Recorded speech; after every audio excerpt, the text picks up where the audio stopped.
Hi all, welcome to my channel. This is the third lecture on location and transportation for the LEED Green Associate exam. Without any further delays, we will move on to the presentation. As I mentioned in the previous lecture, a building location can directly affect its environment, the health and the wellness of its occupant, and also the carbon footprint. For instance, a building located in New York City may have access to public transit, which not only enhances the human wellness through increased walking or bicycling activity, but also it reduces the demand for automobile uses, thereby it's reducing the greenhouse gas emissions.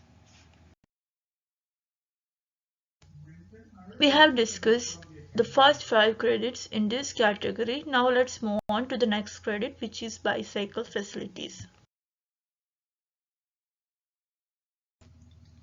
The intent of this credit is to promote bicycling and transportation efficiency and reduction in vehicle distance travel, and also to improve the public health by encouraging utilitarian and recreational physical activity. So along with the reduction achieved in greenhouse gas emission, the human health is also addressed in this particular credit. Now let's move on to the requirement for this credit. First is the bicycle network connection. So in order to achieve this credit, we need to design the project or locate the project such that the entry of the project, or else it can be the storage area proposed for the bicycle. It should be within a 200 yard, that is 180-meter walking distance or bicycling distance from the bicycle network that connect to at least one of the following. There are 3 criteria to achieve this credit. They are: one is at least 10 diverse uses. Number 2, a best rapid transit stop, light or heavy rail station, commuter rail station, or from ferry terminal. And the final one is for a project which is more residential, that is a school or employment center, only if the project total surface area, the total floor area is 50% or more residential. Next requirement is regarding to the bicycle storage and shower rooms. It is divided into different cases like case 1, case 2, etc. according to their building types and uses. Case 1 is dealing with commercial or institutional project. First, we need to categorize between the long-term occupants and the short-term occupants. The long-term occupants are the one who are staying, who are the permanent staff of the building, and the short-term are the visitors. So we need to provide a short-term bicycle storage for at least 2.5% of all the peak visitors. And if the value is less than 4, it should not be taken. It should be minimum 4. For the long-term bicycle storage, we need to take at least 5% of all the regular building occupant. Here also the number should not be less than 4. We need to provide minimum 4 storage space per building, and it is also in addition to the short-term bicycle storage space. So the bicycle storage space for long-term and short-term are calculated as different. And next is for the shower and changing facility.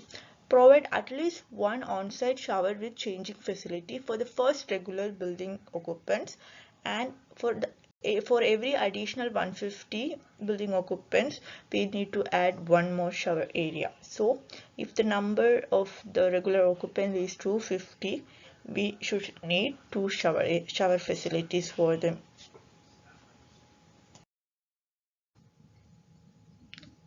Next case is for the residential projects. Here also we need to provide short-term bicycle storage for at least 2.5% of the peak visitors. Here also it should not less than 4 storage space per building. But in the case of long-term bicycle storage, we need to provide at least 30% of all regular building occupants, but not less than 1 storage space per residential unit in addition to the short-term bicycle storage space. So here this residential project mainly come with residential units. So one family living in one unit. So for every family or for every unit there should be at least one storage space for bicycles. Case 3 is for mixed use projects. So here we need to meet case 1 and case 2 storage requirement for the non-residential and residential portion of the project respectively. So for case 1, the long-term storage requirement is 5% of the total occupants, total permanent occupants, and for the short term it is 2.5% of the peak visitors, and for the residential project it is 2.5% for the short term visitors, and for the long term it is 30%. So it has to be satisfied accordingly. For all projects, the short term and long term bicycle storage must be within 100 feet, that is 30-meter walking distance from the entrance. Short term it should be from the main entrance, but for the long term it can be from any functional entry. And also the bicycle storage capacity may not be double counted, and if the storage is fully allocated to the occupants of non-project facilities, it cannot serve as for the project occupants.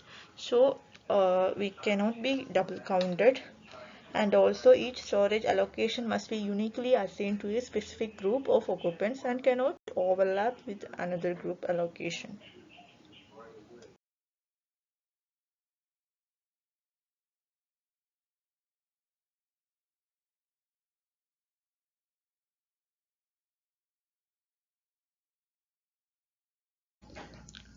Next credit for the location and transportation is reduced parking footprint, and it has a possible of 1.8, and the intent of this credit is to minimize the environmental harms associated with parking facilities, including automobile dependence, land consumption, and rainwater runoff. The requirements are: do not exceed the minimum local code requirement for the parking capacity, and provide parking capacity that is a percentage reduction below the base ratio recommended by the parking consultant council as shown in the Institute of Transportation Engineers Transportation Planning Handbook 3rd edition. In this credit also, the requirement is divided into cases. Case 1 is baseline location. Here the project which have earned points under the location and transportation credit under surrounding density and diverse uses or under quality transit must achieve a 20% of reduction from the base ratio. And case 2 is for the dense or transit served location for those projects who earn one or more points under either the location and transportation credit surrounding density and diverse uses or access to quality transits must achieve a 40% reduction from the base ratio. So 20% for the baseline location and 40% reduction for the dense and transit served location.